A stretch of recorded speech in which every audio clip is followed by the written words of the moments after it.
começar. Então, eu pedi que a Ivonete ore por nós, que hoje a gente começa a lição, a revista nova, né? Uma lição diferente e tal. Vamos orar, então. Amado Deus, te louvamos, Senhor, por todas as bênçãos que o Senhor derramou sobre nossas vidas durante essa semana. Te agradecemos, ó Pai, pela oportunidade que nós temos de estarmos aqui, Senhor, reunidos em Teu nome, para aprendermos um pouco mais de Ti, Senhor. O que nós queremos, ó Pai, é conhecer mais e mais de Ti, Senhor, para vivermos conforme a Tua vontade, ó Pai. Usa, Senhor, a Tua serva que vem falar conosco, ó Deus, para que a Tua mensagem chegue a cada um de nós conforme as nossas necessidades, Senhor. Em nome de Jesus que eu oro. Amém. Amém. Vocês não têm noção do que é, assim, do que é para mim, né? Para mim, pessoa. Bom, mas para contar o que eu vou contar agora, tem que contar antes. Eu lá nos idos dos meus 20 e poucos anos, eu fiz curso de teologia e tal, e cheguei a entrar naquilo que a gente chama de período probatório para as ordens presbiterais na igreja, né? Cheguei a entrar. Mas nesse meio tempo eu me casei e tal, e resolvi que a gente ia ter filhos, nós resolvemos que íamos ter filhos e tal. E eu comecei a me assustar um pouco, desisti de ser pastora pela ordem, né, oficial da igreja. Enfim, mas o que eu queria contar é assim, uma das razões pelas quais eu deixei eu desisti foi essa, que agora tem um link com a oração da Ivonete, né?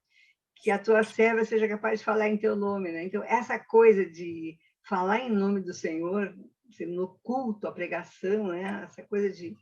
Isso é uma coisa, para mim, assim, absolutamente assustadora, no sentido de que é de uma responsabilidade imensa, né? E um pouco isso foi que pesou para eu desistir da ordem lá e ser uma leiga normal. Então, eu te agradeço muito, Ivonete, porque uma lição como a de hoje, que é uma lição sobre a Bíblia, né? Eu tô assim, afundada em alguns textos, em alguns materiais desde ontem, e pensando assim, o que é mesmo fundamental selecionar, né? O que é fundamental dizer sobre isso? A lição de hoje ela tem um certo limite, assim, ela não entra muito na estrutura da Bíblia, coisas desse tipo, e ela já vai direto para ela já parte do pressuposto de que somos todos cristãos, né? E eu sempre gosto de trabalhar os temas a partir da vida comum, que não necessariamente é a nossa opção, porque eu acho que a gente tem que olhar as coisas um pouco por aí. Bom, então, desde ontem que eu estou meio afundada na seleção aqui do material e sem saber muito bem o que era mais ou menos fundamental. Claro, né, a gente só resolve isso na oração e no pedido de que Deus oriente a gente nas escolhas, né? Bom, então, assim, nós estamos começando essa lição hoje. Eu espero que todo mundo tenha conseguido ter uma lição, uma revista consigo, não sei.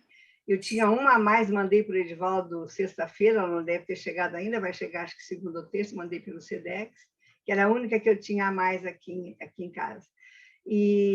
Mas eu imagino que, como a gente trabalhou isso lá em 2018, talvez alguns de vocês ainda tenham a revista consigo, né? A revista ao vivo e a cores, como eu digo, material. Mas, por outro lado, a gente mandou as lições, os endereços, então não sei se alguém pediu ou não. De qualquer forma, mandamos também digitalmente. Então, eu estou entendendo que a gente deu uma lida, pelo menos uma passada pela lição, então isso vai facilitar um pouquinho para a gente aqui. Qual que é o objetivo da lição? Quer dizer, qual é o objetivo da revista, primeiro, né? O objetivo da revista é fazer uma passagem, né, por todos aqueles elementos doutrinários, teológicos doutrinários, da nossa fé cristã, né? E aí, independente de metodista ou não, mas da fé cristã enquanto um todo, né? E a Vilna já está entrando aí, Luciana? Já entrou? Ela já entrou, só que a gente não está vendo a Vilna, mas... Tá, não, tá bem, é que eu achei que ela não tinha conseguido. Então, o objetivo da lição mesmo é fazer essa passagem, né? Dar uma chegada em todo esse conjunto de elementos que, no fundo, constitui o nosso bloco, né? O nosso bloco de opção teológica, vamos dizer assim, para trabalhar a nossa experiência de fé. Na revista, a lição de hoje, então, começa pela Bíblia, né? Claro, para nós protestantes, na sua grande maioria, nós todos sabemos a importância da Bíblia, né? A Bíblia, enquanto documento, é para nós protestantes uma fonte de riqueza absoluta mesmo. E nós, como bons protestantes, entre aspas, estou aqui brincando, nós somos muito voltados, né, para o acadêmico, para o letrado, para o intelectual. Então, na verdade, o uso e o manuseio do texto bíblico para nós é uma coisa fundamental, né? Lutero leva isso às últimas consequências quando ele se propõe a fazer a tradução da Bíblia e tal, e enfatiza a importância de que todos os cristãos tenham acesso ao texto, né? A gente precisa sempre ter em mente, com clareza, de que é 1500, só 500 anos atrás, e nós não tínhamos ainda acesso ao texto bíblico tal como a gente tem hoje. Não tínhamos imprensa, não tínhamos tradução, não tínhamos nada disso, e é por volta de 1400 e tantos que a gente que vai se inventar a imprensa e que vai se ter a possibilidade de acesso. Até aí, são pequenos textos, pequenos documentos que estão nos mosteiros, estamos fechados, né, no sentido de preservados, e para uso de bem poucos. Então, assim, para nós protestantes, a Bíblia acaba sendo esse elemento fundamental. E eu insisto nisso, porque para outras tradições religiosas, não necessariamente isso tem essa ênfase como para nós, protestantes históricos, né? Bom, então, qual é o objetivo da lição de hoje? Ela começa com a primeira lição voltada para a Bíblia, exatamente para destacar essa importância, né, da Bíblia na vida da gente, no sentido na manutenção da fé. A importância da Bíblia para que a gente possa crescer na fé e a gente possa ancorar as nossas perguntas, as nossas questões, os nossos anseios todos nesse elemento documental disponível que é a Bíblia, né? Depois é também assim a ideia de que a Bíblia, por conta de que ela então apresenta esse conjunto de elementos todos da nossa experiência de fé cristã, ela acaba se tornando uma regra de fé para todos nós. E para os cristãos, ela acaba se tornando a única regra de fé. Não é? Assim, o elemento fundamental como fonte da história da fé cristã para todos os protestantes na verdade, a Bíblia. Eu diria que para todos os cristãos, com a diferença de que para alguns grupos, os católicos são um deles, né? O Edivaldo está aqui, pode ajudar nisso, se agregam outros elementos que reforçam a importância da Bíblia como a tradição da igreja, né? Aquilo que se conta ao longo da história, todos os fatos, os elementos, outros documentos, né? que têm força também, e, em especial, textos e a vida daquilo que se chama os padres da igreja, né? Os primeiros grandes cristãos que estudam, que escrevem, que constroem também textos à luz da sua fé, e que se tornam documentos lapidares, né? Documentos importantes para o estudo e a compreensão da história da igreja. Quer dizer, saindo um pouco do texto bíblico e fazendo, na verdade, exercícios quase que a gente diria interpretativos, né? do texto bíblico. Então, assim, há outras fontes. Para os protestantes históricos como nós, a Bíblia é a única regra de fé. Isso que eu acho que é importante a gente dizer, embora na prática, no cotidiano da nossa vida, a gente saiba que outros elementos, né? E acaba que a história da igreja e os próprios outras fontes, os padres da igreja e outros textos, nos ajudam a compreender melhor. Mas, oficialmente, né, a Bíblia é a nossa grande regra de fé. E a lição também tem o objetivo de dizer o quanto que a Bíblia, o texto bíblico, ele tem uma eficácia na vida das pessoas, no sentido de que é quase que um livro que traz considerações sobre a fé e traz encaminhamentos, vamos dizer assim, não vou dizer respostas, nem vou dizer receitas, né? Mas que traz histórias e traz aconselhamentos e trechos que vão ser orientadores para a nossa vida prática. Então, a Bíblia, além de ser esse elemento que apresenta a história da revelação de Deus ao longo dos séculos, também é um livro que se põe, ou nos põe, na experiência da vida prática e tenta ser aquele material orientador e regrador, vamos dizer assim, para a vida do cristão. Um pouco esses elementos são os elementos que estão nos objetivos da lição.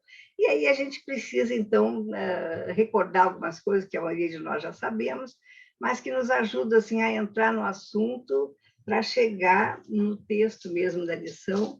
E eu já vou dizer de antemão, se alguém tem a lição consigo aí, quiser depois, nós vamos trabalhar no texto da revista mesmo, na parte da palavra que ilumina a vida, né? Que são quatro orientações ali sobre o valor e a importância da Bíblia. Enquanto eu vou falando dessas outras coisas, se vocês quiserem já ir localizando, ajuda, né? Bom, a primeira coisa que eu queria dizer sobre a Bíblia, aí está aquela parte que eu disse que eu fiquei depois discutindo, pensando como selecionar, é que a Bíblia, né, que poucas religiões têm textos sagrados, como o cristianismo, registrados e escritos de forma tão interessante quanto e tão íntegra, no sentido de inteira, né, como o cristianismo. E a Bíblia é um documento que cobre uma quantidade enorme, de um tempo enorme, e ela é um registro real, né, da história da salvação, da história teológica. Tudo aquilo que a teologia quer nos dizer está lá no texto bíblico. E inúmeras vezes, claro, repetidamente, e escrita por autores diferentes, né?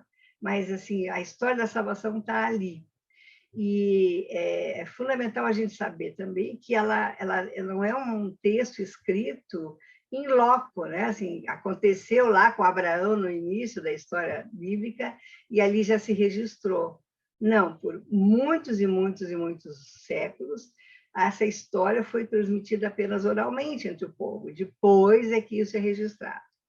E aí vem isso dá origem àquilo que depois a gente vai entender que são pequenos, entre aspas, equívocos, pequenos problemas que o texto bíblico traz de imprecisões, de datas históricas, de nomes, de eventos, porque a memória é oral, né?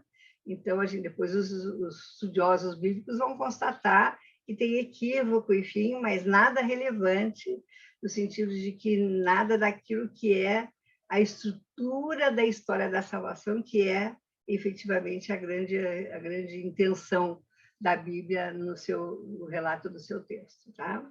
Bom, a gente depois vai ter, claro que antes do cristianismo ter a Bíblia dividida em Antigo e Novo Testamento, como a gente conhece, nós vamos ter só o texto do Antigo Testamento, que é essa que se chama também, pelos estudiosos, a Bíblia hebraica.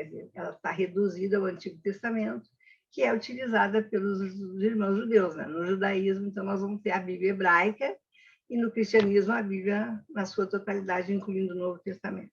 E depois a gente tem também o islamismo, mais tarde, que tem um livro. Então, a gente vai ter, claro, várias, depois, tradições religiosas que vão ter também seus registros. O que a gente compreende, isso eu acho que é importante a gente saber, é que nas religiões anteriores ao judaísmo, a gente tem sempre fragmentos de texto. Há inúmeras religiões antes, né, do judaísmo e antes do cristianismo, portanto. E essas religiões, há pequenos fragmentos que os historiadores bíblicos vão localizar, mas nenhum deles com a inteireza que o texto bíblico tem, no sentido da sua totalidade. Depois da Bíblia, sim, nós vamos ter também várias que não têm textos escritos, religiões que não têm textos escritos, e muitas que têm, né? O islamismo é uma delas que vai ter, e que, efetivamente, se a gente for examinar os textos, a gente vai descobrir que tem uma, vamos dizer assim, uma semelhança muito grande, né? Como o islamismo surge 700 anos depois, então a gente entende que há uma busca no texto bíblico de parte dos islâmicos, né? E há muita inserção de elementos da Bíblia no texto do islamismo. Tá? Bom dia, Ivonete, bom dia, Vilna, bom dia, Moisés. Tudo bem? Bom, aí o que a gente tem mais para dizer, né? Esses textos todos, a cobertura do tempo cronológico gira em torno de 1.200 anos, 1.300 anos, né? Desde lá de Abraão até o cristianismo. Portanto, esse distanciamento histórico vai ser um pouco impreciso esse começo dos primeiros textos encontrados, a precisão da data exata, então isso é sempre assim muito por aí, mais ou menos 1.200, 1.000 anos por aí antes de Cristo. E esses textos vão sendo construídos, né, ao longo desse tempo, coletados, guardados, graças a Deus tivemos um belíssimo trabalho dos monjos, dos mosteiros, que vão guardando isso, né? Nos mais diversos lugares, preservando esses textos que ainda hoje são encontrados, né? Que me conste, o último texto encontrado são os manuscritos de Qumran, em 1945, não é? E daí ele foi encontrado e depois ele foi editado, né? Aqui na Unimep nós temos essa coleção belíssima dos manuscritos de Qumran, né? No CPM, no antigo CPM, não sei se ainda está, não saberia dizer hoje em que situação, em que local ele está localizado, mas são textos belíssimos, claro que a gente não entende, mas são assim fotos, né, dos manuscritos, é tudo muito bonito. Bom, esse povo de Israel, né, que vai contando essa história, depois os estudiosos vão chamá-lo de povo do caminho, né? Porque é um povo que sempre é nômade, que tem sido nômade, que foi nômade por muitos e muitos anos nos séculos da sua história. E esse povo do caminho, né, que também depois vai dar origem a essa expressão povo da Bíblia, né? Modernamente, os cristãos, em especial os protestantes, já agora a Idade Moderna, vão ser chamados de o povo da Bíblia, que anda sempre com a Bíbliazinha embaixo do braço, né, e carrega a Bíblia, e tem a Bíblia, lê a Bíblia, então o povo da Bíblia. Né? Mas o primeiro nome eu acho muito lindo, né? O povo do caminho.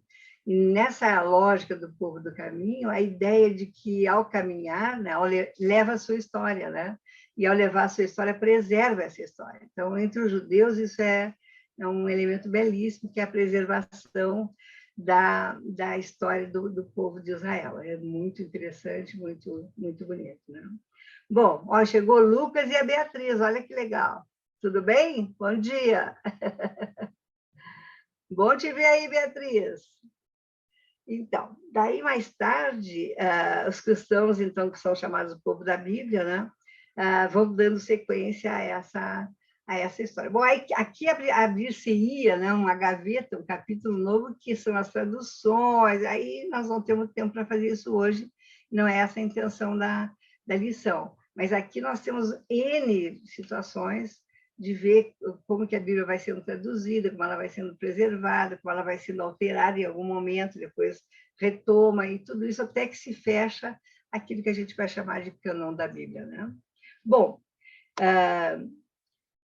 o que a gente precisa preservar aqui, né? Como bem-estar para o nosso pensamento, para o nosso sentimento?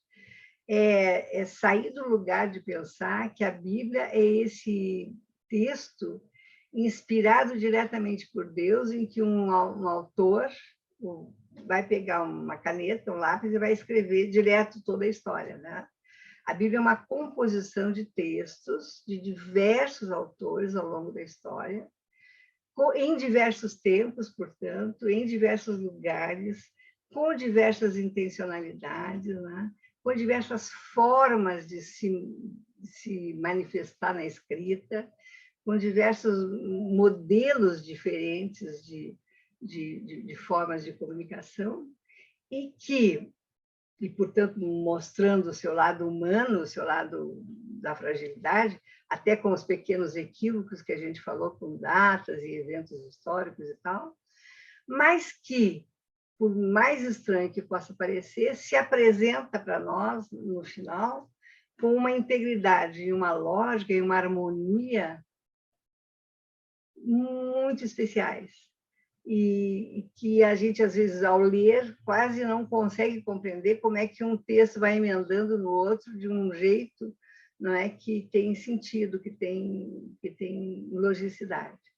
E aqui a gente, então, brinca dizendo, brinca não, a gente afirma, né, que a Bíblia tem essa natureza humana e essa natureza divina, né, que é a graça de Deus que vai preservando essa capacidade daqueles que ele vocaciona para serem os seus interlocutores, os seus intérpretes, vamos dizer assim, aqueles que falam em nome dele, na estrutura da linguagem, de maneira que isso possa não criar para aqueles que vão ler mais tarde dificuldades de entendimento, né? Então, assim, a gente sente que é mesmo a mão de Deus orientando. Então, nesse sentido, só para preservar essa humanidade e essa divindade do texto bíblico, para não inflacionar em demasia, né, como algumas denominações religiosas dizem que está escrito é aquilo e acabou, não merece interpretação maior, a interpretação deve ser ao pé da letra, e isso é um risco, é um perigo, né, porque nós temos textos muito complicados na Bíblia, que se não forem olhados dentro do seu contexto, dentro da sua realidade, então vão criar problemas, e, ao mesmo tempo, a gente tem os textos que surgem assim com leveza e que se harmonizam com os demais. Bom, não é? A Bíblia se origina do termo grego biblos, né, que quer dizer livro, a gente já sabe isso, e é como se fosse uma biblioteca formada pelos livros do Antigo e do Novo Testamento. No Novo Testamento, a gente tem 27 livros, a gente sabe disso, que são os Evangelhos, os Atos dos Apóstolos, as cartas paulinas, né? As epístolas católicas, que a gente chama, e católicos entendam-se aqui como universal, para todos, né? Porque as outras cartas de Paulo são cartas endereçadas a comunidades, Colossenses, Filipenses, Coríntios, são cidades, né? Grupos, comunidades de pessoas. E as outras cartas católicas, que são 7, elas são gerais, elas não são para uma ou para outra. Então, o católico aqui está sendo utilizado no sentido correto do termo, que significa universal, né? E depois a gente tem o Apocalipse, né? E o Antigo Testamento são ou 39 livros para a perspectiva dos protestantes históricos, ou 46 livros para os católicos, porque eles incluem mais alguns livros além daqueles que nós incluímos na Bíblia.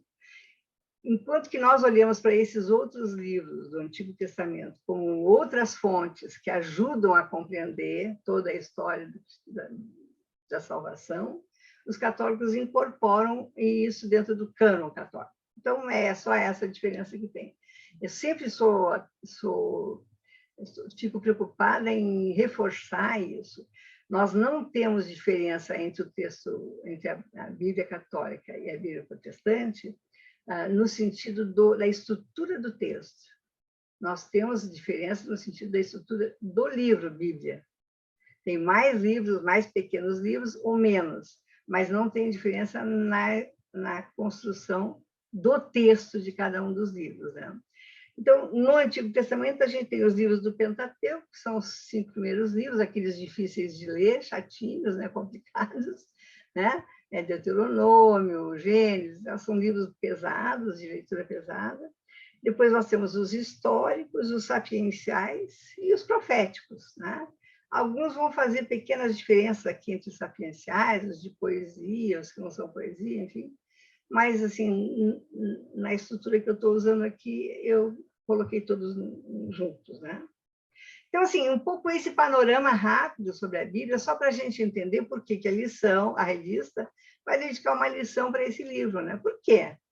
Né? Bom, porque é um documento fundamental, porque o cristianismo tem a Bíblia, porque a Bíblia tem todas essas estruturas que a gente falou, e, em especial, porque a gente, nós, especialmente protestantes, que lemos a Bíblia diretamente, né? A gente tem a Bíblia pessoal, esse convívio com a Bíblia, a gente tem histórias com a Bíblia, né? Então, eu queria, assim, 2 minutos abrir para a gente dizer, assim, cada um de nós aqui, o que eu podia dizer da minha relação com a minha Bíblia. Quer dizer, a minha Bíblia é uma brincadeira, é com a Bíblia, né? Mas como cada um tem a sua, né? Eu tenho a minha aqui bonitinha, de muitíssimos e muitíssimos anos, todos nós temos. Então, assim, rapidinho, mas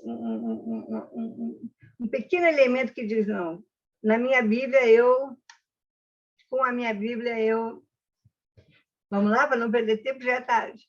E eu falo muito. Abre os microfones rapidinho, ligeiro, vamos lá. Vai, Ivonete, você está querendo falar, já sei. Na verdade, a Bíblia, para mim, muitos textos, principalmente Apocalipse e o Velho Testamento, eu tenho uma dificuldade para entender muita coisa, viu? É uma Bíblia difícil para mim, não é fácil, não. Tá bom. Legal. Quem mais?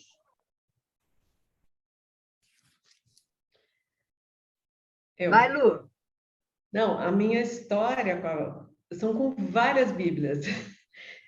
Cada época, parece, da minha vida, eu tenho a Bíblia de quando eu nasci, que meus pais me deram, então tem a dedicatória e tal. Eu tenho a Bíblia da adolescência, que é toda cheia de adesivo. Uhum. Outra Bíblia que foi quando eu já estava casada, mas era uma linguagem mais nova. E eu tenho uma Bíblia que eu estou lendo agora, que foi uma Bíblia que eu achei nas coisas da minha mãe, que ela ganhou da Sociedade Metodista de Mulheres, que é a Bíblia da Mulher que Ora. E que aí tem uma linguagem, aquela linguagem nova, NVI, né? Nova, que é muito melhor de entender. E tem também vários textos da autora, que é aquela Storm, explicando comentando algumas coisas. Então, assim, comentários, né?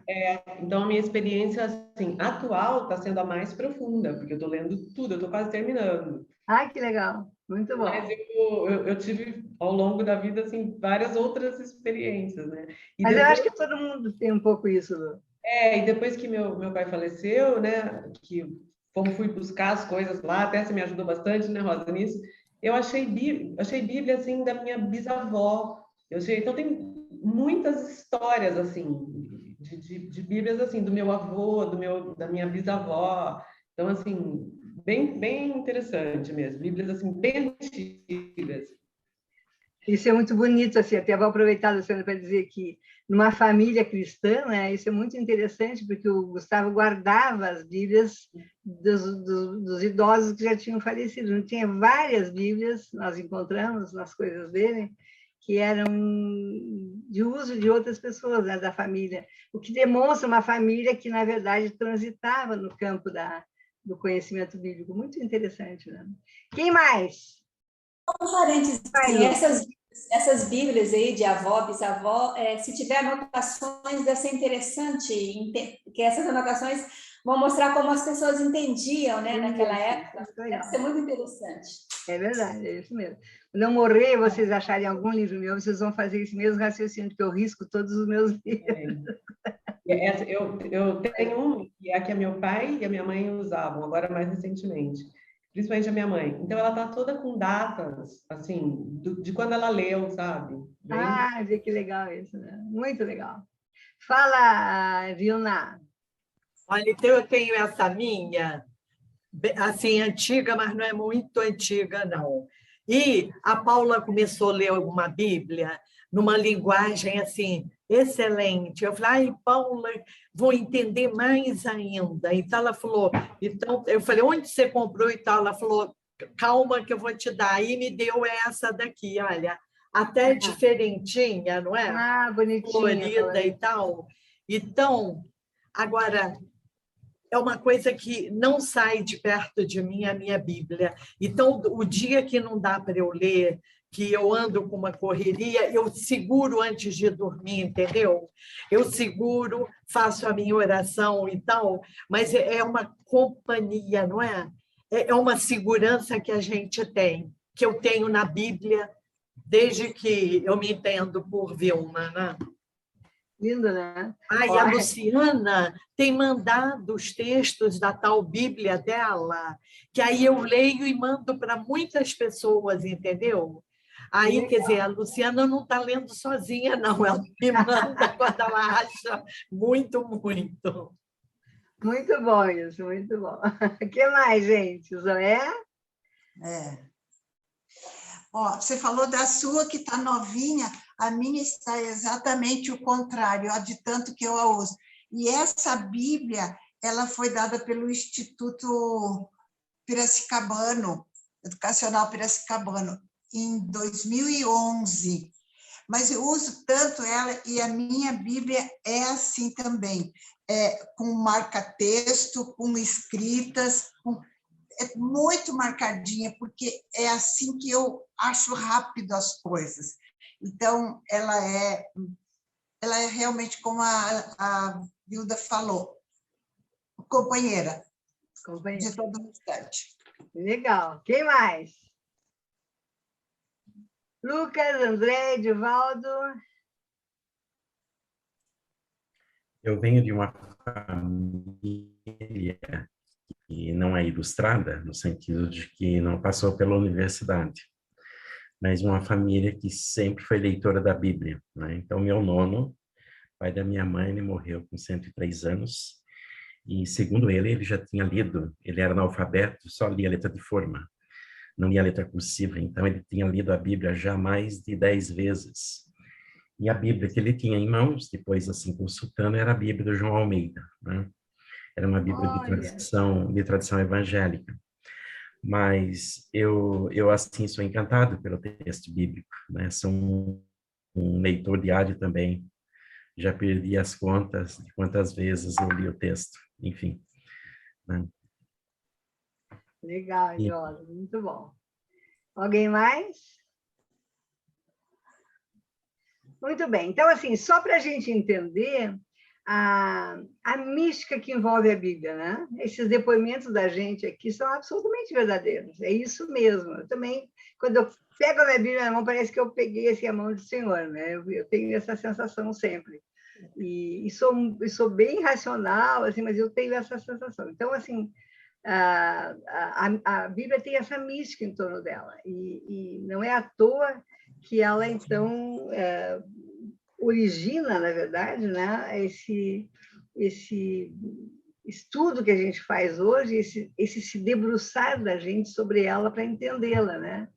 E para entender um pouco as finalidades dela, as razões dela. Claro, né, nem precisamos falar o quanto que na história da humanidade o fato de um povo construir, elaborar textos ou formas de contar a sua história, o quanto que isso agrega, ajunta, reúne, dá unidade para o povo, é desnecessário dizer, né? O quanto que isso é importante. O quanto que quando a gente olha para uma nação e olha para um agrupamento humano e percebe que ali tem história, tem tradições, tem práticas, isso é fundamental. Então, quando a gente olha para a Bíblia, o que a gente precisa entender é que ela é o conjunto desses elementos todos que constitui essa, entre aspas, nova nação, né? Esse novo povo, que é o povo do Senhor. Né? A gente estava brincando antes do povo da Bíblia, porque é o povo que faz adesão a essa proposta de um novo momento para viver em forma de uma coesão de ideias, de práticas, de valores e assim por diante.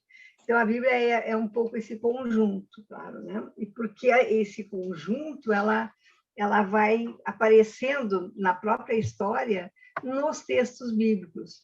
E quando a lição seleciona os textos de Timóteo, tem mais de um texto de Timóteo, não é?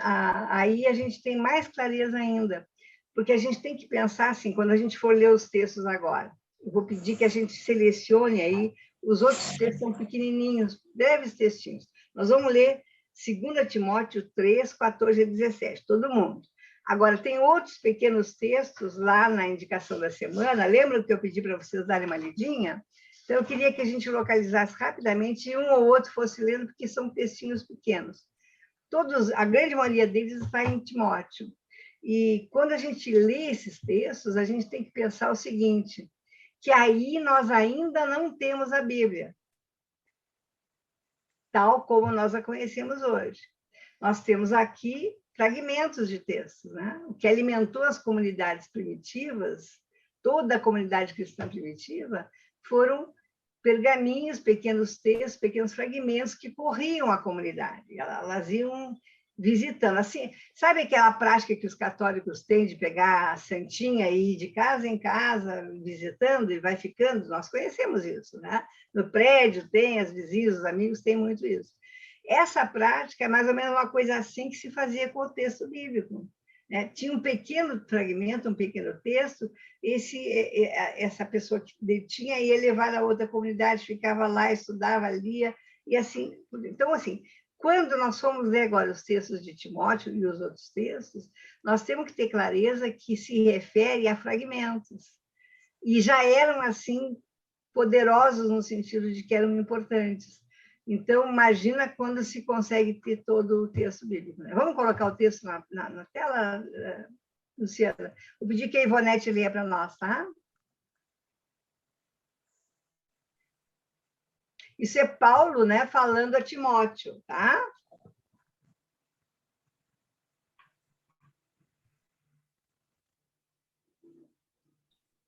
Tem que abrir, Ivonete. Desculpa. E deixa eu tirar esse... Está atrapalhando aqui.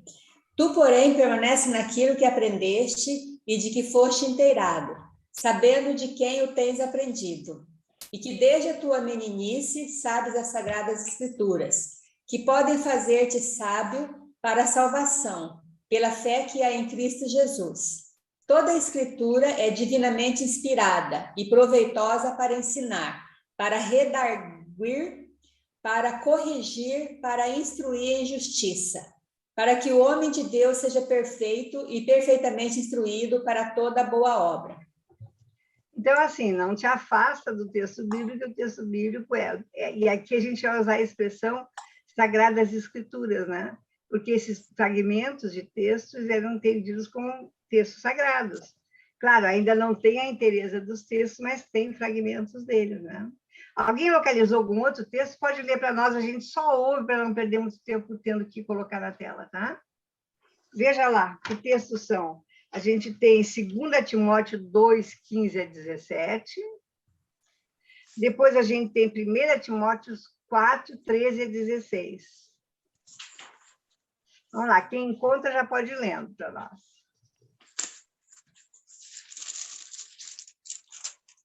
2 Timóteo 2, 15 a 17. Deixa eu enxergar aqui. Pode ler. Procure apresentar-se a Deus aprovado como obreiro que não tem de que se envergonhar, que maneja bem a palavra da verdade. Evite igualmente os falatórios inúteis e profanos, pois os que se entregam a isso avançarão cada vez mais na impiedade. Além disso, a linguagem deles corrói como câncer. Entre estes estão Himeneu e Fileto. Então, na verdade, assim, recomendações práticas, né? Faz isso, faz aquilo, te afasta disso, te afasta daquilo. E isso está ali, né? Oriundo do texto sagrado. Depois tem 1 Timóteo 4, 13 a 16. Quem achou? Vai, pode ler, Zoé. 4, 13, né? A 16. 16. Até a minha chegada Aplica-te à leitura, à exortação, ao ensino. Não te faças negligente para com o dom que há em ti, o qual te foi concedido mediante profecia, com a imposição das mãos do presbítero. Quer dizer assim, medita estas coisas e nela se diligente, para que o teu progresso a todos seja manifesto.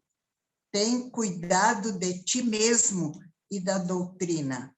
Contínuo nestes deveres, porque fazendo assim, salvarás tanto a ti mesmo como aos teus ouvintes. Então, novamente, recomendações de Paulo a como que deve se portar, né? Como que como que Timóteo deve aproveitar, né, as recomendações bíblicas para a sua vida, para o seu futuro ministério, né? Porque, na verdade, depois vai se desenvolver. Bom, e aí nós teríamos outros textos aí que a gente pode ler, que vocês depois podem ler separadamente, só para a gente não avançar muito no horário, né? Eles são os textos recomendados para leitura durante a semana. Aliás, assim, não sei se todo mundo se dá conta, na correria que a gente faz as lições aqui, agora é um intervalozinho que eu estou fazendo, só para dizer que as lições trazem sempre 7 textos, né, para serem lidos a cada dia da semana, naquela semana que antecede o estudo da lição. Sempre são textos preparatórios que nos ajudam a entender melhor a lição. Então, se a gente não se deu conta muito disso, vale a pena se dar. No primeiro dia da semana, segunda-feira, ler um texto, ler um pedaço da lição, ou ler tudo, ou ler né? No outro dia, ler o segundo texto, pode ler. Se a gente separa isso, 5, 10 minutinhos por dia, isso acaba se tornando uma prática interessante para a gente, e a gente prepara a lição do domingo seguinte. Né? Isso só não vale para o dia que o Barbosinha for dar nossa aula. Né? Eu estou rindo agora, porque o Barbosinha sempre pega e faz outra coisa no dia da lição dele. Então, daí não vai preparar a lição, né? Mas estou brincando. Vamos lá. E aí, então, dentro dessas várias recomendações, né, que Paulo dá a Timóteo, e aparece também nos Salmos e em outros textos, o que vai aparecer com clareza, né? Que a Bíblia, segundo Paulo, ela realiza, vamos dizer assim, quatro ações que o autor da lição selecionou para nós.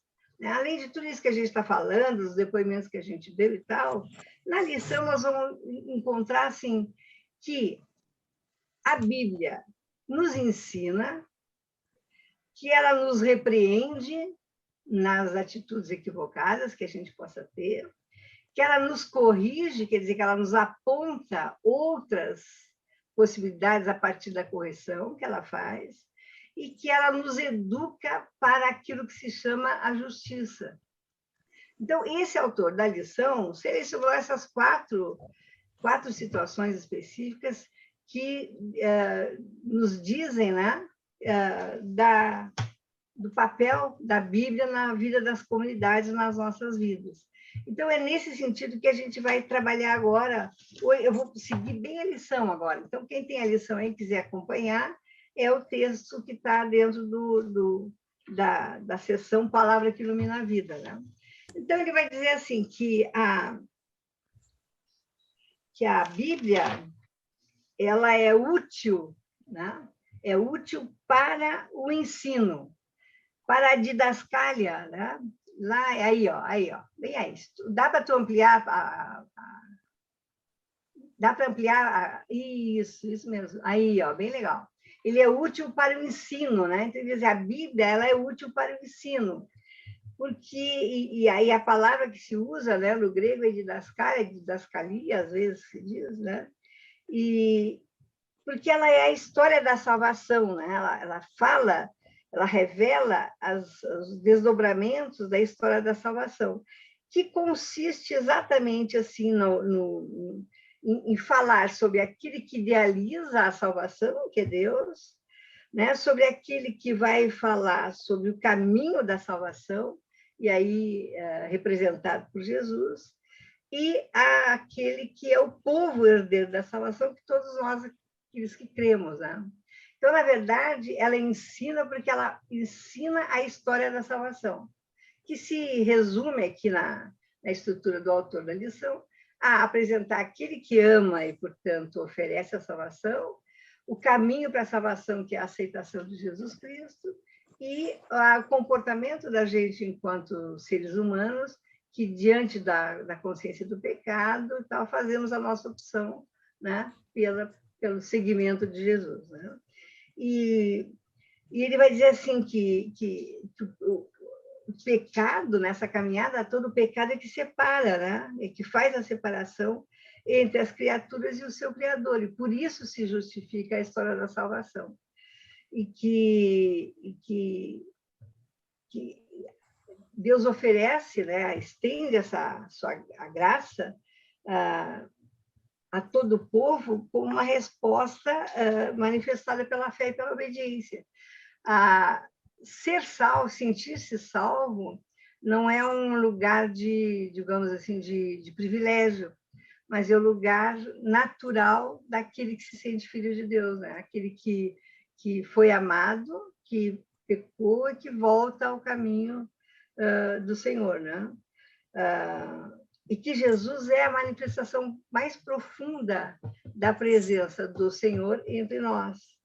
Por isso que na história da salvação não dá para não ter Jesus, né? Jesus é essa personificação do amor de Deus entre nós. Então, quando o autor diz assim, a Bíblia ensina, ela ensina sobre a história da salvação.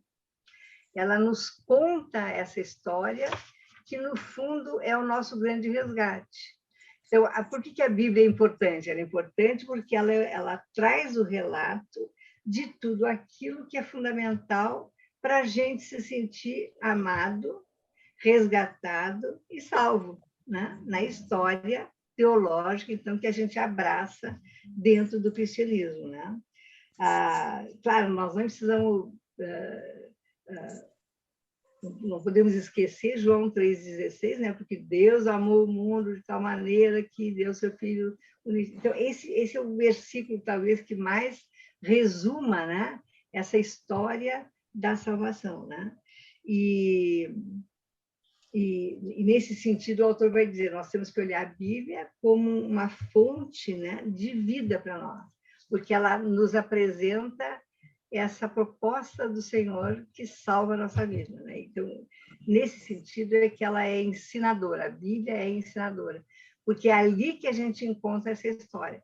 E é interessante que quando a gente pesquisa, estuda um pouco sobre a Bíblia, a gente vai encontrar autores que vão nos dizer assim, ó, independente da capacidade intelectual daquele que lê, né, a Bíblia, por si só, ela fala.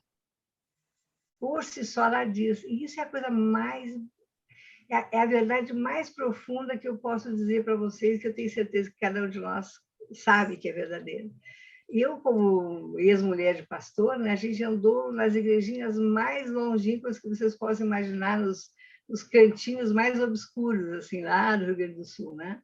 Então, onde as pessoas não sabiam ler, as pessoas não sabiam nada além daquilo que era seu pequeno reduto, né? Comunidades rurais, comunidades muito simples. E ali a gente tinha testemunhos de fé tão ou mais eloquentes, né, do que a gente tinha em comunidades muito abastadas intelectualmente. Então, assim, a Bíblia, ela, por si só, ela fala, por si só, ela diz, por si só, ela apresenta a história da salvação, independente desses pré-requisitos mais sofisticados que a gente possa ter no campo da intelectualidade. Né? A segunda coisa que a Bíblia faz, segundo a nossa lição aqui, é que ela é útil para a repreensão. Ela ajuda a chamar a atenção. E ela diz assim que, o texto vai dizer para nós assim, que ela traz advertências, ela traz a censura, né? Ela diz daquilo que não é aprovado, daquilo que não está correto. Porque ela vai dizendo, isso não está de acordo, isso não é correto, isso não está de acordo com a vontade de Deus, isso não está no plano da salvação. E porque ela parte do pressuposto de que nós, como humanos, falhamos, erramos, né? Nos equivocamos. Então, ela repreende porque ela acredita que é possível corrigir, né? Por isso que repreender e corrigir, que são mais duas alternativas aqui, elas não podem andar muito separadas. Então, a Bíblia, ela ensina, didascália, ela repreende, mas ela não só repreende, como corrige. Quer dizer, ao repreender, ela aponta a forma como nós podemos achar o jeito de sair do enrosco que a gente se meteu enquanto humanos, né? Então, no texto vai dizer assim, a Bíblia continua atual, fazendo ainda em nosso tempo as pessoas com atitudes semelhantes às do passado, com índole, tendências e sentimentos parecidos. Quer dizer, ela reconhece que as dificuldades humanas e os limites humanos, eles vão atravessando a história. Nós vamos atravessando a história nos nossos limites. E a palavra da repreensão, ela é sempre, vamos dizer assim, apropriada e adequada, né? E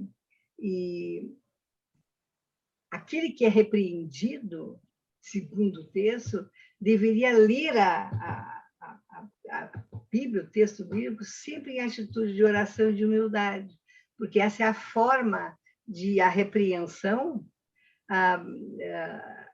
favorecer aquilo que é digamos assim, a correção, o outro modo de fazer a coisa, né?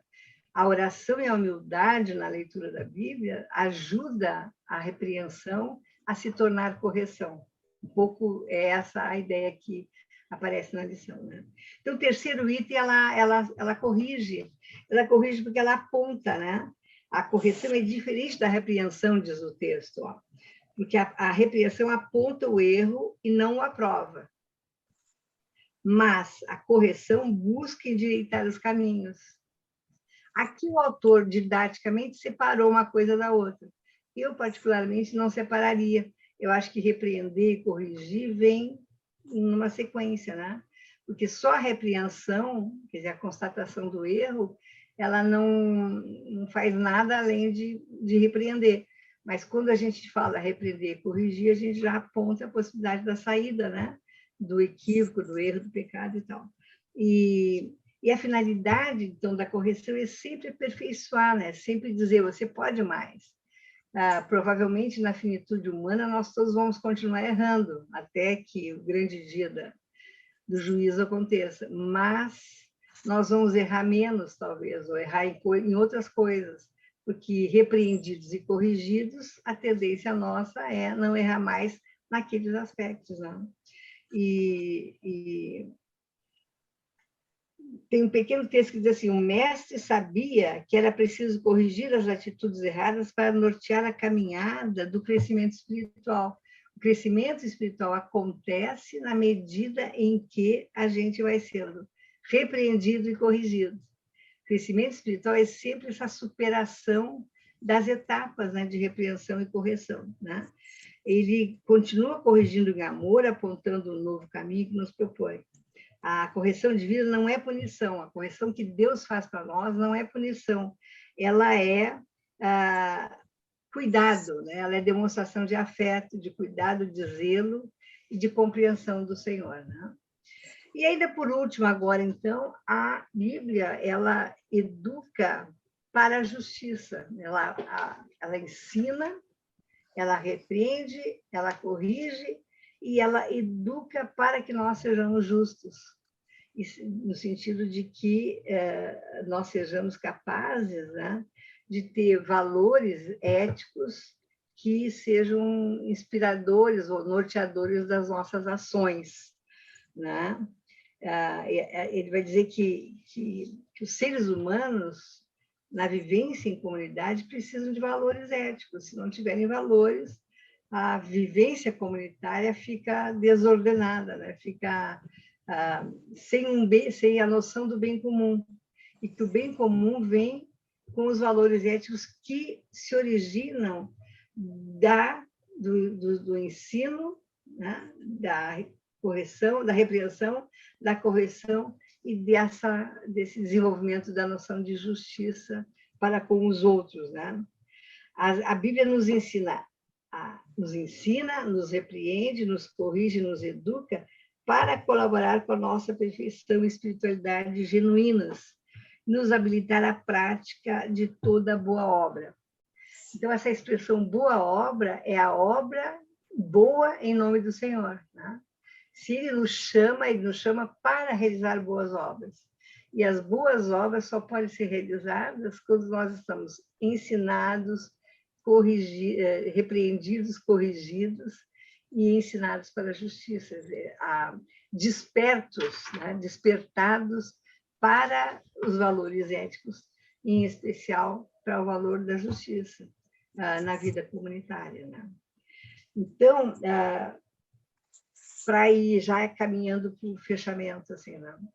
A Bíblia é, na verdade, o livro do Deus que se revela. Não é só o livro da revelação, e aqui eu queria chamar a atenção, eu acho que esse ponto é fundamental. Não é um livro que contém a revelação de Deus no sentido da história da salvação, que ela é linda e ela é fundamental para nós. Mas a Bíblia é o livro do Deus, do único Deus, que se revela. O Deus que vem em busca do ser humano para dizer quem ele é, para dizer do seu amor e para dizer da sua história de salvação. E para convidar a cada um de nós para voltarmos a estar com ele, como era o projeto inicial dele para todos nós. Então, essa noção de que na história das religiões a gente tem inúmeras figuras de divindades, inúmeros deuses, né? Quer dizer, a noção de Deus com vários nomes diferentes, para a gente facilitar um pouco, esse é um Deus que tem uma característica diferente. Ele vem, ele se revela, ele caminha em direção a, ele busca o diálogo de novo com o ser humano. Já há um diálogo no início da criação, a ideia de que todos deveríamos ser felizes estar com ele. Agora, na história da salvação, que se cria a partir da ideia do pecado, né, do distanciamento do homem para Deus, nessa história da salvação, esse Deus vem. Ele vem e busca, ele vem e fala, ele vem e dialoga, ele vem e vamos dizer assim, tem um teólogo que vai dizer assim, Deus vem e se apequena entrando num corpo de humano, né? Ele se torna pequeno para que a gente possa conversar com ele. Ele se torna, então ele se corporifica na figura de Jesus, enquanto essa figura humana, né? Para poder dialogar. Então, a Bíblia é esse livro de Deus que contém a revelação e do Deus que, ao mesmo tempo, se revela a cada um de nós, né? É o livro, a Bíblia. Então, assim, estou fazendo só um fechamento no sentido do que a Bíblia é, né? Então, a Bíblia é essa narrativa sobre a revelação de Deus nos diversos períodos da história. E essa história de revelação, ela é longa, né? Ela vai acompanhando a história do povo de Israel, né? Ela é o registro da experiência do povo de Israel e dos primeiros cristãos. E isso é muito interessante, que quando o cristianismo se organiza, quando ele não abre mão da história judaica, ele está fazendo jus, né, a todo esse prolongamento anterior da sua origem, né? É o livro que contém as regras de fé e as práticas para viver, né? Ele é e assim, chegando perto de uma perspectiva wesleyana, ele é o livro, a Bíblia contém a orientação para os atos de piedade, né? Que são os atos de oração, jejum, culto, estudos das Escrituras e tal, e para os atos de misericórdia, que são a ajuda, o aconselhamento, a partilha, a doação. Então, Wesley pegou muito bem isso na Bíblia, porque essa divisão de atos de piedade e atos de misericórdia é de Wesley, né? Então, quando ele se aproxima da Bíblia, ele faz essa divisão muito interessante, muito didática para a gente, que ajuda a gente a entender muito bem quais são as nossas responsabilidades, né? A Bíblia também é uma possibilidade de aperfeiçoamento na fé.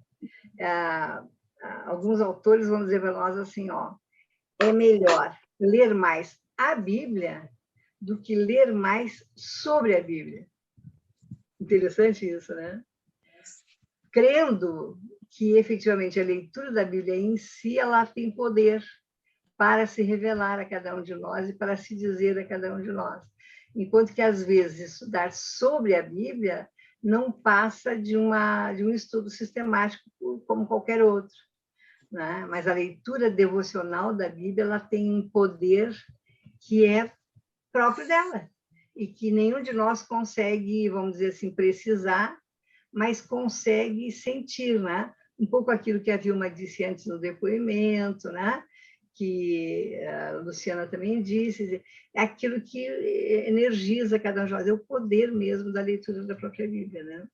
A Bíblia é o caminho seguro para conhecer a vontade de Deus, no sentido de que, se a gente se encaixa nessa lógica da história da salvação, a gente se sente filho amado, a gente se sente filho querido, e a gente vai, então, desenvolvendo toda essa relação que permite que Deus vá revelando a sua vontade especificamente para cada um de nós, conforme a gente vai sendo capaz de ouvir mais, de abrir mais o entendimento para isso.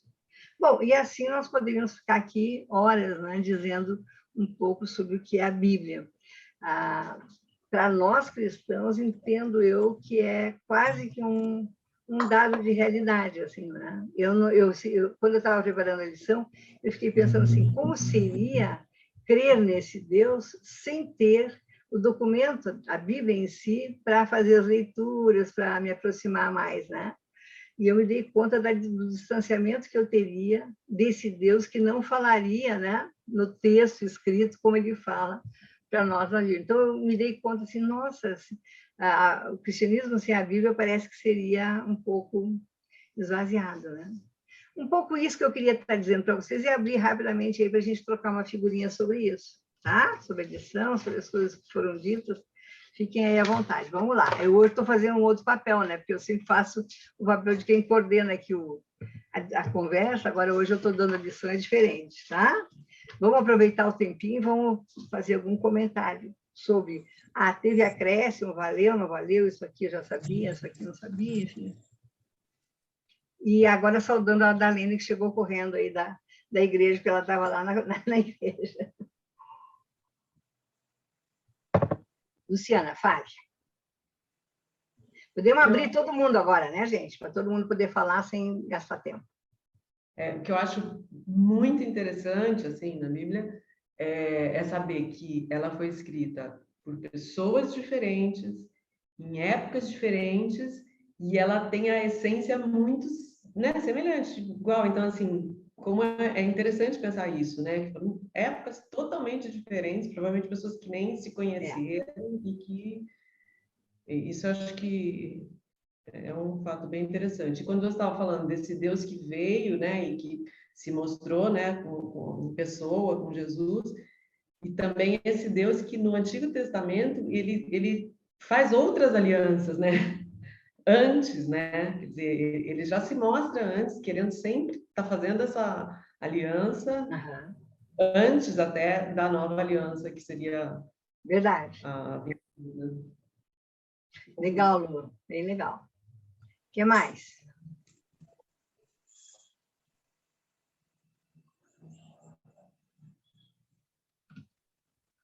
Eu estava pensando, à medida que ia ouvindo você falar, Rosa, bom, primeiro você faz assim, de uma forma muito didática e muito tranquila, num curto tempo, uma boa exposição, né, de como a gente se aproximar do texto bíblico. Acho que é esse cuidado que a gente sempre tem que ter, né, quer dizer, e eu acho que você vai introduzindo um conjunto de elementos, e à medida que você foi desenvolvendo essas quatro ações, que você chama de 4 ações, a partir da revisão, que a Bíblia ela ensina, repreende, corrige, educa. Eu estava pensando assim, por exemplo, uma coisa que ela é negligenciada entre nós, quando nós estudamos educação, é que, via de regra, nós damos ênfase muito mais à tradição grega, à paideia grega, ao ensino grego. E o que você acabou de apresentar para nós foi uma paideia bíblica, mas com esse nome que você introduz para nós, que é a didascalia, ou didascalia, né? Que a gente poderia também chamar de didaquê. Então, a gente tem vai estar na base, na fundação da pedagogia, que é o que a gente acaba sendo muito mais acentuado, né? Mas também tem uma didascalia, ou didascália, ou uma didaquê, que funda a pedagogia e funda a educação. E se a gente não entende isso que você explicita e desenvolve, nós não vamos entender por que a educação sempre foi uma coisa intrínseca à igreja. Né? Quer dizer, a educação ela é decisivamente uma coisa intrínseca à igreja. E algumas ordens religiosas e a própria tradição protestante são responsáveis pela própria questão da educação ao longo da história. Né? A gente vai ver que o Estado só tardiamente vai pôr a mão na educação, mas é prerrogativa da igreja, né? Quer dizer, e depois nós vamos entender na modernidade da tradição protestante, de um modo muito particular e especial, e também da tradição católica, pela reforma católica, quer dizer, ou como a educação ela vai sendo considerada e vai sendo formulada. Então, acho que na sua exposição fica assim, vem à tona um tema que, infelizmente, na história da educação, na própria pedagogia, na própria educação, nós negligenciamos. Sim. Que é essa outra vertente pedagógica, né, que vem do texto bíblico, ou seja, a Bíblia ela é uma pedagogia de Deus, se a gente quiser falar assim. Já que você diz que é na Bíblia que a gente faz a experiência de um Deus que se revela, ela é fundamentalmente uma pedagogia de Deus, onde Ele está sempre a nos ensinar. Né? Então, nesse sentido, se a Bíblia é uma teologia, a gente pode reconhecê-la como uma pedagogia onde quem nos ensina é sempre Deus. Né? Quer dizer, Ele é o mestre que está na condução desse processo. Então, aqui a gente tem uma outra compreensão da própria educação, né? Não é o professor, não é o aluno, mas, em última instância, é essa graça que vai se revelando e vai se descortinando nesse processo. Por isso que a gente sempre fez uma tensão muito complicada na história da educação com a questão da religião, né? E a origem, nós poderíamos pensar assim, da própria educação, ela está no campo religioso, ou seja, a educação, ela é religião, ela não é religião, nesse sentido. Por isso que Paulo Freire, quando diz que a educação, ela é esperança e ela é amor, o conceito de esperança e o conceito de amor são conceitos bíblicos. E Paulo Freire está imbuído do início ao fim de uma tradição bíblica que, infelizmente, muitos freirianos desconhecem, porque leem a educação numa visão mais da ilustração, positivista, né? Isso não é da religião, etc. Então, é uma compreensão muito equivocada desse processo, né? Eu acho que a sua fala, ela abre uma pista, eu fui anotando, por isso que eu estava aqui consultando alguns termos, né?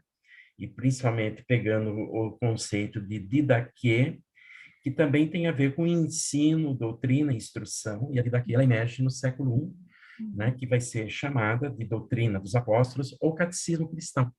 Por isso que Lutero vai escrever 2 catecismos, né, um catecismo mais teológico e outro não menos teológico, mas mais entre aspas, mais simples, né, mais popular. Né? Então, o gênero do catecismo com Lutero é muito significativo. Porque é uma catequese. A catequese, ela é educação. Né? Ela não é doutrinação como via de regra, atravessou o nosso mundo hoje, onde esses termos ficam todos confusos. Mas eu acho que a sua exposição, ela abre aqui, me desculpe, eu venho pensando, é sempre essa relação grega e bíblica, e essa sua aula, e eu vou estar roubando essas coisas, para seguir pensando também essa correlação com a pedagogia, ou seja, nós não entendemos, infelizmente, a pedagogia no mundo ocidental nessa tradição. Né? Nós perdemos esse sentido. E talvez aí esteja a vocação da Igreja Metodista. Acho que ela soube traduzir muito bem essa dimensão, porque a Igreja Metodista, ela é fundamentalmente Educadora. Educação, educadora.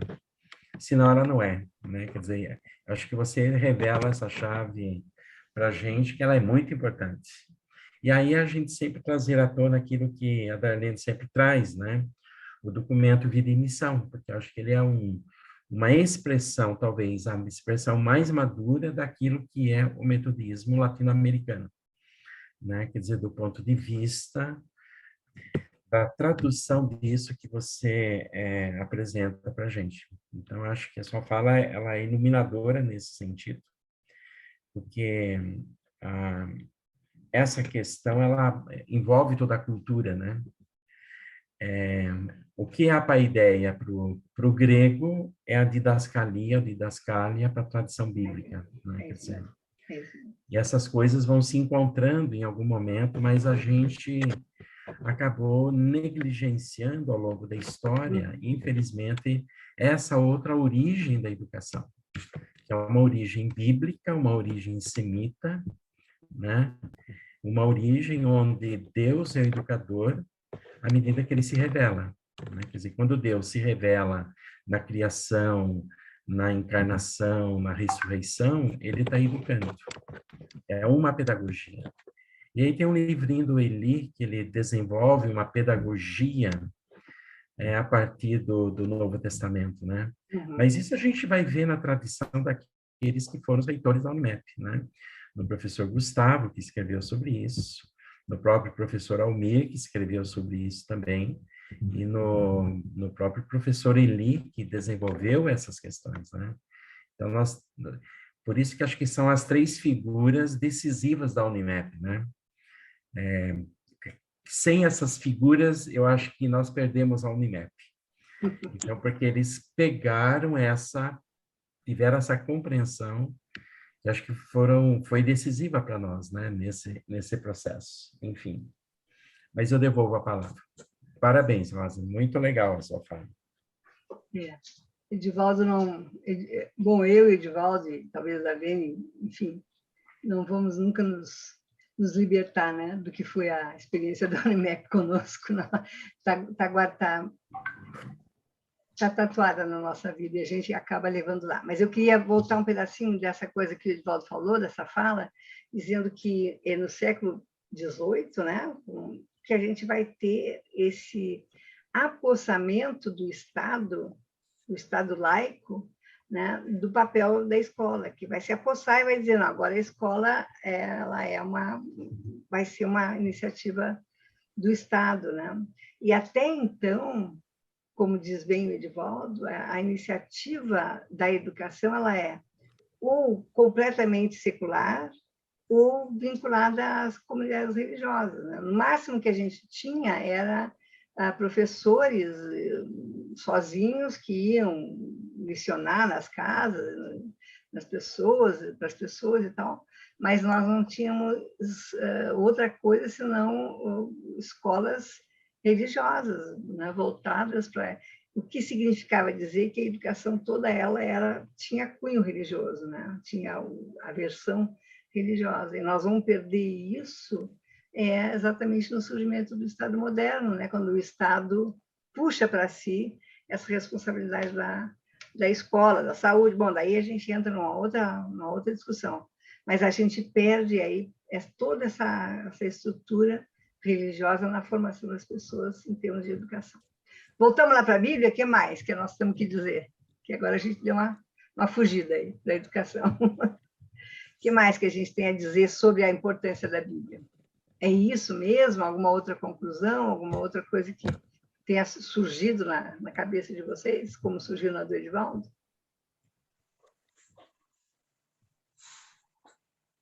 É isso? Zoé, Vilna, André? Darlene chegou depois, não, né? Não dá. Alguém mais quer falar? Terminamos, então, gente? Eu acho, Rosa, que você e o Edivaldo se completam muito, entendeu? Então, você fala e ele fala também, então, ó, não precisava de mais ninguém, né? Tem 30 anos de trabalho junto aí, de convivência, é bastante. Muito mesmo, né? E você também é a Ivonete também é um amor quando dirige, né? Tá bom. Então, mas vocês hoje, olha, foram demais. Tá bom, tá bom. Então, fechamos e tivemos, então, para a próxima semana, né? A continuidade, a lição da próxima semana já vem numa perspectiva bem doutrinária, né? A primeira lição doutrinária, que é sobre o Deus Trino, sobre a Trindade. É uma lição complicadíssima, né? Então, por favor, leiam muito, porque esse tema é um tema dificílimo, né? O cristianismo é uma loucura, porque Deus Trino é uma história. Então, vamos ver o que nós vamos estudar no domingo que vem. Não sei nem quem é que vai dar a nossa lição ainda, nós não fizemos isso, né? Não tomamos não fizemos o convite ainda, tá? Bom, eu queria dizer para vocês o seguinte, eu tenho um texto bem interessante que aparece na lição do professor como sugestão e que saiu escrito num expositor cristão nosso, de vários anos atrás. E é um texto muito interessante sobre a Bíblia. Então, eu vou fazer o seguinte, agora, na sequência, eu vou colocar lá na classe nossa, e vocês podem acessar, porque daí eu não consegui separar o texto dentro do expositor cristão. Então, entra todo o expositor cristão, vocês deem uma procuradinha lá que aparece o texto sobre a Bíblia, que vale a pena dar uma lidinha como um elemento assim de auxílio aqui no nosso tema de hoje, tá? Tudo bem? Podemos terminar? Agora, nossa novidade de hoje, né? Nosso passarinho verde, a Darlene. A Ivonete está enlouquecida porque o passarinho não passou na casa dela, a Darlene. Na verdade, o que nós precisamos conversar, gente, é o seguinte: nós já estamos agora enfrentando, assim, vivendo, né, uma outra etapa da questão da pandemia, né? Parece que já estamos voltando bem mais e parece que as coisas já estão entrando numa outra certa regularidade. E estamos sentindo assim que está começando a chegar o momento da gente fazer o retorno presencial mesmo. Não é? Porque, na verdade, nós ensaiamos no início do ano, aí veio essa outra leva da coronavírus, do tal do coronavírus, e agora parece que, de novo, deu uma acalmada. Como a igreja já está se reunindo, né, bastante, desde o início do ano, a igreja está formalmente se reunindo todos os domingos e tal, a gente começou a achar que está um pouco no momento de voltar. A gente, na igreja, tem, nesse momento, o atendimento de adultos por uma única classe, né?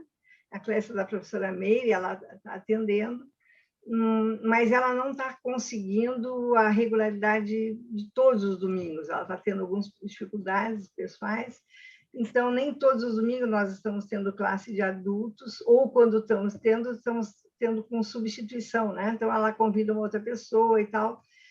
Isso, de alguma maneira, também dificulta um pouco o trabalho da escola dominical com os adultos na igreja. E a gente está constatando uma coisa bem interessante, que assim, os pais estão levando as crianças. Então, as crianças estão tendo aula, né, Darlene? Está lá com a Suzana, Darlene tem ido lá ajudar por causa da Páscoa agora, enfim. E aí nós temos percebido que tem ficado um grupo de adultos meio que, às vezes, sem atendimento, ou enfim. Então, parece que a leitura que nós estamos fazendo é de que nós estamos no momento de voltar, e eu queria consultar um pouco vocês, porque tem sido esse o nosso jeito de trabalhar, né? O que vocês acham? A ideia, só para a gente ganhar tempo, é manter o que nós tínhamos conversado lá em novembro, dezembro.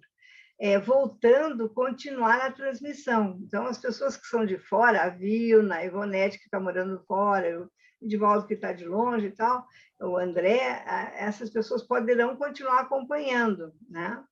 Nós só vamos ter dificuldade de dar a aula, né? A pessoa que vai dar aula precisaria estar presencialmente aqui no nível que nós podemos fazer de transmissão, né, Luciana? Então, a gente vai perder alguns professores que estão longe, no caso do Edivaldo, enfim. Então, esse é um problema, mas assim, a gente garante essa estrutura para todo mundo continuar. Fala, Lu, que eu não sou muito boa nessa coisa da tecnologia. A forma que a gente estruturou lá, inclusive com a Ivonete doando a televisão, a gente consegue, sim, transmitir na classe um professor que seja de fora. Entendeu? Tá. A princípio, toda aquela estrutura que a gente testou aquele dia, então, assim, dá para fazer. É mais simples a estrutura quando o professor estiver presente e ele transmitir com o celular dele. Mas, do jeito que a gente fez, vai ser possível o professor de fora. Daí, Tá. a pessoa que estiver lá na igreja vai assistir por uma TV. E a pessoa que estiver online vai continuar do mesmo jeito. Tá. Tá bom. Então, agora, sim, fale, querida. Rosa, Fala, a Páscoa é dia 13 e na semana seguinte é dia 21, Carnaval. Então, acho que a gente podia conversar em maio, você não acha? Você está entendendo? Estou entendendo. Porque depois do Carnaval, da Páscoa aqui, não vai ser assanhamento, mas um carnaval com escola de samba, com tudo, a gente tem medo, não é? De que volte a igreja, aí não vai ter, a igreja não, Piracicaba não vai ter escola de samba nem nada. Não tem carnaval aqui está suspenso. Isso é uma vantagem. Que aqui vai ter, quer dizer, a gente está com medo dessa volta. Inclusive, lá aquele curso do Bennett de terceira idade, estão pensando em abrir em outro local. Agora, a gente aí resolveu fazer isso só em maio. Entendi. Depois de passar o carnaval, a gente vê se vai chegar alguma coisa, novidade ou não, né? Ruim. Então, vamos pensar assim, queridos. Agora quem tem que meio que pensar é o pessoal de Piracicaba, porque essa sugestão da Vilna é em função de que poderia ter carnaval aqui. Não vai ter. Então, agora é uma consulta mais dirigida para o povo de Piracicaba. Nós temos pela frente, como domingos, o 31, que é o próximo, depois o 3, o 10. O 17 é a Páscoa.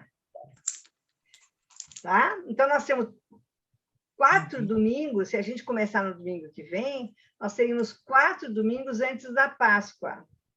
Depois da Páscoa, nós não vamos ter carnaval aqui nenhum, porque essa iniciativa do carnaval fora do horário é só no Rio e em São Paulo, não é isso? Acho que nem em São Paulo. O que eu vi na televisão era essas... Bom, enfim, mas de qualquer forma, capitais, né? Senão o carnaval não nos afeta. O que nos afeta aqui agora na frente é Páscoa, que é o dia 17. E depois, na sequência, a gente vai administrando os dias, Vilna. Então, não nos pega aqui. O 17, que é Páscoa, dependendo de qual que é a atividade que as crianças estão preparando lá, a gente cancela ou não a escola dominical. Se é uma atividade grande, no geral, a gente acaba cancelando, não é? Ficando com as crianças. Se é uma atividade mais simples, que depois eu vou me informar direitinho, a gente decide isso, não é? Se é uma atividade mais simples, a gente faz isso na igreja ali, ou faz lá embaixo no departamento infantil, e as classes seguem normalmente, tem sido assim. Então, Vilna, querida, eu acho que em Piracicaba isso não é problema para nós, entendeu? Que bom. Tá? Graças a Deus, né? Agora, não quer dizer que o feriado de Páscoa, as viagens, essas coisas não... Quer dizer, em última instância, retornar não significa outra coisa senão estar atento ao movimento da doença. E aí, caso isso de novo fique ruim, aperte, a gente volta outra vez, não é? Eu acho que tem sido isso. Mas parece que as próprias autoridades médicas estão reforçando essa ideia do retorno meio leve, meio gradual, né, com a máscara, enfim, daí eu particularmente vou usar máscara porque sou de idade, mas isso é uma opção de cada um de nós, né? Então, voltando, o que vocês acham? Então, se vocês estão de acordo com esse retorno, que a gente precisa, então, do apoio da Luciana, da Ivonete, do Lucas, né? O Lucas saiu agora, ele estava na igreja, ele foi levar a Beatriz na igreja, então, para ele hoje estava mais difícil, então ele deve ter ido embora agora. mas, assim, nós precisamos daquele grupinho que nos ajuda com a questão do aparelho, né? Da tecnologia lá. O que vocês acham? Queria ouvir vocês, se vocês estão bem, estão tranquilos para voltar. Eu fico pensando também o seguinte, antes de passar a palavra para vocês, que mesmo que nós tenhamos alguém aqui de Piracicaba, né, que não queira voltar, não necessariamente tem problema, porque essa pessoa pode continuar assistindo como nós temos assistido sempre. Então, eu acho que o retorno é uma alternativa boa que facilita para quem é de fora, para quem é daqui e não quer voltar ainda, e para quem é daqui e está indo presencialmente e não está tendo a nossa aula lá, né? Está tendo que assistir outra classe ou não, ou ir para casa. Quero ouvir vocês, tá? Falem. Na verdade, Rosa, não muda praticamente nada para a maior parte do grupo que está aqui. Porque vai continuar assistindo online, né? Quem é de fora. Aqui temos de Piracicaba, eu, você, a Zoé, né? E a Ivonete. E aí o Lucas, que não está aqui agora, né? Então, assim, não muda muita coisa. É verdade. Mas eu queria fazer essa consulta e queria que fosse uma conversa que todos nós estivéssemos tendo. Darlene, fale. Olha, eu tenho ido à igreja, né, assistido culto, hoje vim de lá com a sensação mais forte que eu tenho dito para vocês. A igreja está precisando que a nossa classe esteja lá. E acho que vai fazer muito bem para nós estarmos outra vez em contato com a igreja em funcionamento, porque essas aulas online, elas ajudam muito a gente a manter o nosso grupo, né?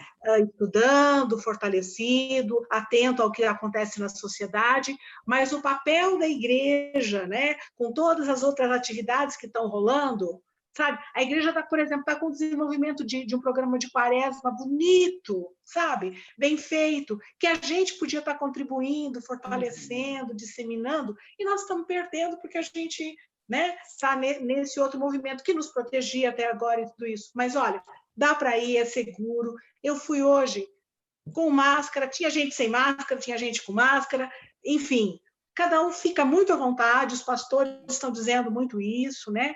Então, assim, acho que realmente é hora de voltar. Tá. Não, eu tenho essa sensação também, Darlene, mas assim, vamos ouvir. Fala, Zoé. Eu acho, Rosa, que a gente voltando, além de tudo isso que a Luciana falou e a Darlene agora, eu acho que só vai enriquecer, principalmente para quem já está lá e que era da classe. Entendeu? Porque quanto a online vai continuar para quem estava assistindo e vai enriquecer para aqueles que estão esperando a volta da classe presencial. Tá. Eu acho que é isso mesmo, né? A gente está sentindo que é isso mesmo, né? Mais alguém? Ivonete? Que é daqui? Concordo com todo mundo. Tá bom. Então, é isso. Então, eu quero dizer o seguinte, que na semana que vem, eu confesso para vocês as minhas dificuldades de manusear esses elementos todos, né? No sentido de fazer isso lá na igreja. Bom, mas vou aprender, como todo mundo aprende, vou tentar dar conta. Então, domingo que vem, a gente já vai estar lá. Depois eu vou conversar com a Luciana, eu acho que a gente precisa ir um pouquinho mais cedo, né, Luciana, para testar e tal, as coisas, enfim, mas já vamos estar lá, né? E vamos ver o que vai acontecer. Eu tenho a impressão que com a participação de vocês juntos, inclusive, a gente pode depois até avaliar, né? Olha, esse aspecto aqui podia ser melhor assim, desse jeito, daquele jeito. Cada um de vocês pode observar e contribuir, dizendo para a gente, né? Fala mais alto, fala mais baixo, que a minha sensação sempre é de que, estando em classe, o som se espalha mais, e esse tipo de dificuldade do mais coloquial que a gente tem aqui, parece que na classe eu às vezes acho que não vai ter. Então, tudo isso a gente podia ficar atento, e depois da classe terminar, a gente troca ali um bate-bola rapidinho, ou coloca na classe as observações da gente, enfim, a gente acha um jeito de se ouvir, né? De ouvir e vocês contribuírem com alguns elementos que possam nos ajudar. Pode ser isso, então? Vamos fazer desse jeito? Vamos? Ok. É? Então, tá bom. Vou pedir que a Zoé ore por nós, para a gente terminar a nossa atividade. E olha, Ivonete, passou o passarinho, era isso. Ufa! Tá bom, vamos ouvir a Zoé, então, que vai orar por nós. Querido Deus e Pai, te louvamos, te bendizemos, porque o Senhor é Deus maravilhoso para conosco. Queremos te agradecer, ó Pai, por essa manhã maravilhosa, em que dedicamos um pouco do nosso tempo às coisas relacionadas ao teu reino. Obrigado pela tua palavra, obrigada pela exposição da tua palavra, obrigada pelos colegas que junto formamos o grupo para ouvir, discutir e aprender mais de ti. Ajuda-nos, ó Pai, a colocar-te em primeiro lugar sempre na nossa vida. Ajuda-nos a ser fiéis ao teu ensinamento.